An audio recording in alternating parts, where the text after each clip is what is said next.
Approaches to torture prevention need to be different for individual countries. In seeking positive changes, we work in partnership with governments and non-government actors in ways which are suited to the grain of the societies we are working with.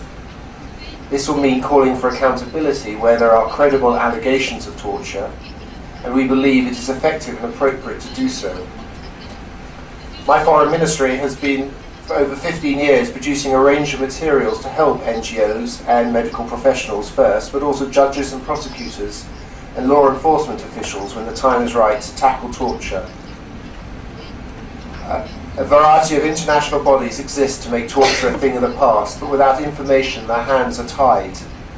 The UN Special Rapporteurs on Torture and on North Korea and the UN Convention Against Torture Committee need information to report on the scale of the problem. NGOs like yourselves are the key bearers.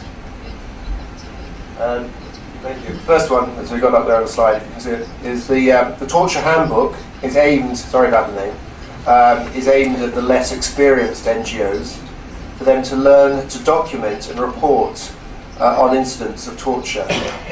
By following the procedures in this handbook, NGOs can produce high-quality information on individual incidents and patterns.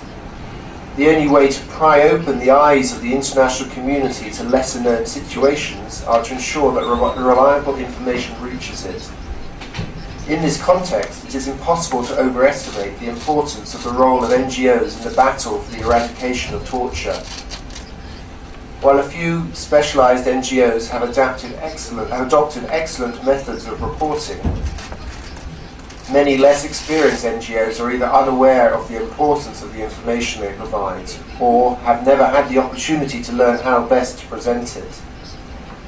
In the specific context of torture allegations, it is unfortunately the case that a significant portion of the information received from such NGOs is wasted.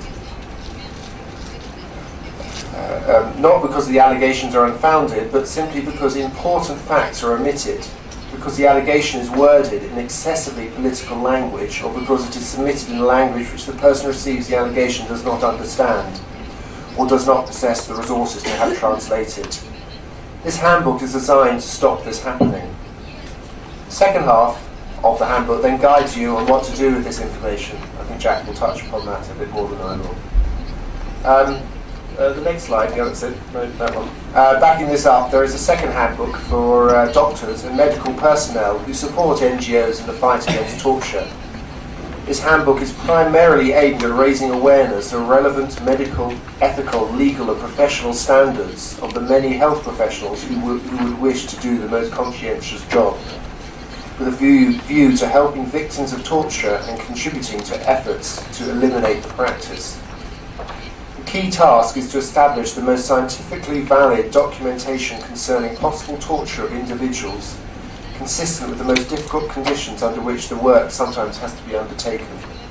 It is inspired by the Istanbul Protocol, approved by United Nations bodies, which lays down the best professional standards for physicians working in the field. Yet it recognises that not all health professionals called on to do the work will have extensive experience in this field, and it presents the material in a way that aims to be accessible to all these professionals. Going on to the next slide.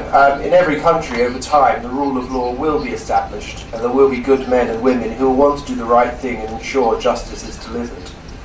With this in mind, I worked with human rights experts at Essex University in the UK to produce a handbook for judges and prosecutors to help them tackle torture being carried out by law enforcement personnel. This handbook outlines the duties and responsibilities of judges and prosecutors to prevent and investigate the acts of torture, to ensure that those who perpetrate such acts are brought to justice and that the victims receive redress. It describes the law, the safeguards, and the role of judges and prosecutors and how to conduct investigations. Although primarily aimed at judges and prosecutors, the manual can also be used as a resource by defence lawyers who play a vital role in criminal trials and who represent one of the most important bulwarks against torture and other forms of ill treatment for those who have been deprived of liberty. A well-informed and sensitised legal profession has a vital role in eradicating torture, and this manual is also aimed at helping its members to fulfil that professional function. Finally, before I left the Human Rights Department, I started work on a handbook with a police officer working with the European Committee on Prevention of Torture, aimed at police officers to assist them in ethical investigation and avoid recourse to torture. If you look at the evidence, in many countries, the police turn to torture because they are under pressure to produce convictions. However, whatever the pressures and expectations of the legal systems in which they operate, police officers cannot absolve themselves of their responsibilities under international law, of which a fundamental rule is the absolute prohibition of torture and ill treatment. This manual has been written by a former police officer who, drawing on his practical experience, offers some new ideas and new ways of approaching investigative problems. These books, although aimed at different groups of people, are essential tools for NGOs working to eradicate torture in their countries. Clearly, we are many years from seeing this happen in North Korea, but if there is any relaxation in the grip of the regime, then I expect civil society will be the first shoots of growth that we will see emerging, and they will need training and tools to start to hold their government to account. For now, we need groups like yourselves represented here to develop their capacity and prepare for the future. The materials that I have mentioned here have been used by NGOs across Eastern Europe, the former Soviet Union and Africa, and have been translated into a number of languages, although I'm sorry to say Korean is not yet one of those languages. And just my last slide, as I say, all this material I refer to is available on the Foreign and Commonwealth offices. It's all been produced and paid for by the British government through our Human Rights Fund at the Foreign and Commonwealth Office, mainly in association with Essex University. But it's all available online, available to be downloaded, printed out, and used at the website I list there. So thank you. Yeah.